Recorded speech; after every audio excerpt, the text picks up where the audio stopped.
हिमाचल प्रदेश विधानसभा budget सत्र के दूसरे दिन की कार्यवाही में मुख्यमंत्री ठाकुर सुखविंदर सिंह सुक्खू विधानसभा में विभिन्न मुद्दों पर वक्तव्य देते हुए हमने नशे के कारोबारियों के खिलाफ सख्त कार्रवाई की। आप मुख्यमंत्री थे, आपने नशे के खिलाफ के कानून को 2 साल तक कोई किसी जज की नियुक्ति नहीं की। आपने क्यों नहीं की? और जब हमने नशे के कारोबारियों को पकड़ना शुरू किया, ये पता कब लगा? जब हमारी सरकार ने सख्त कार्रवाई की। एंड टू एंड जाकर अधिकारियों से हमने निर्देश दिया है कि एंड टू एंड जाकर इसमें कार्रवाई करो। और पिट एनडीवीएस फरवरी 2024 में जब मुझे पता लगा कि हम इनके खिलाफ कोई कार्रवाई नहीं कर सकते क्योंकि हाई कोर्ट के एक जस्टिस की एक कमेटी है जो इसके खिलाफ कार्रवाई करने की इजाज़त देती है, मैंने साइन किया उसको और मैंने उसमें पिट एनडीवीएस की कमेटी बनाई। उसका फायदा क्या हुआ? आज प्रॉपर्टीज तोड़ देने की हमारे पास पावर आ गई है, उन्हें अरेस्ट करने की पावर आ गई है।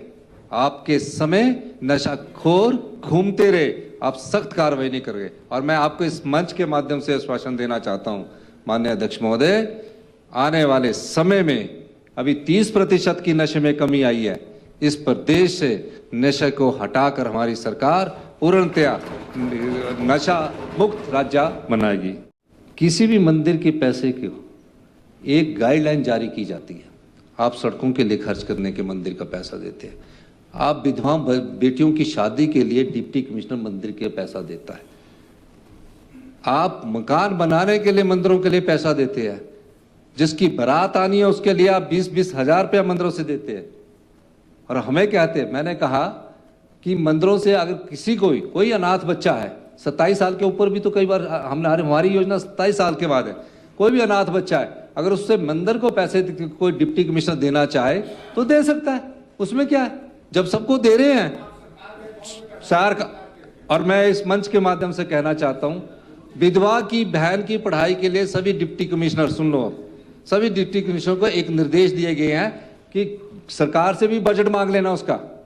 हमारी योजना सरकार से भी बजट मांग सकते हैं, लेकिन किसी की विधवा की बेटी की एडमिशन अगर डॉक्टर की पढ़ाई में होनी है और पैसे जमा करने हैं तो मंदिर के पास जब आप शादी के लिए देते हो उसमें दे देना और उससे हमसे बाहर से वापस पैसा ले लेना, हम अपना वापस कर देंगे, जो डीसी मांगेगा अपनी योजना से वापस कर देंगे। लेकिन उस विधवा बेटी की पढ़ाई एडमिशन इस कारण नहीं रुकनी चाहिए कि पैसे के कारण उसकी एडमिशन रुकी। हमारी सरकार ने ओपीएस लागू की, आप 2003 पर चले गए।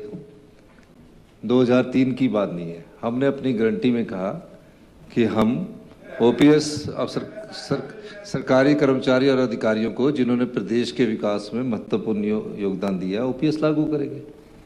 मुझे लगता है जिस तरह से आप चाहते हैं, आपके मन में तो ओपीएस लागू करना नहीं रहेगा। अब तो मेरे को लगता है कि जब कभी गलती से आ भी गए तो आप ओपीएस हटा दोगे, ऐसी भाषण से लगता है। एक फैसला हुआ, फैसले में ये फैसला हुआ कि सरकारी कर्मचारी एनपीएस में चले जाएंगे, ठीक है। उस फैसले में एक दृष्टिकोण अपनाया गया कि सरकारी कर्मचारी का ईपीएफ का अंशदान 10% होगा, सरकार का 14% होगा।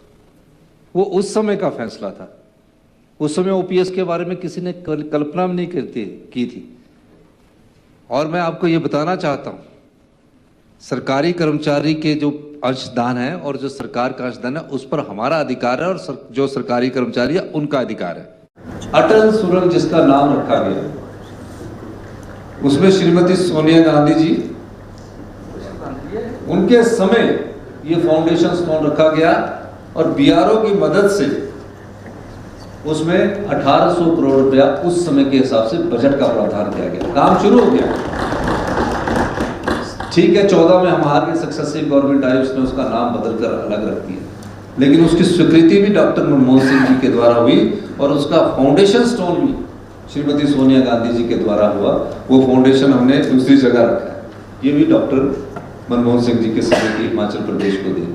जो पिछली सरकार का बागवानों का MIS का 78 करोड़ रुपया था और 2023-24 में फिर आपदा आई और जो MIS था हमने तकरीबन 153 करोड़ रुपया इनकी सरकार का एरिया, 78 करोड़ का, 78 या 70 जितना भी करोड़ था, और उसके अलावा का हमने पूरा आपदा में एक एक बागवान का अप्रैल में सबका पैसा हमने दिया, 153 करोड़ के पेड़। और ये फिर आप कह रहे हैं कि इनको पता ही नहीं है धरातल पर। मैं ये कहने वाला हूं, इस बार का जो है नया है, सब कुछ साफ का सारा बागबानों का पूरा पैसा दिया गया है।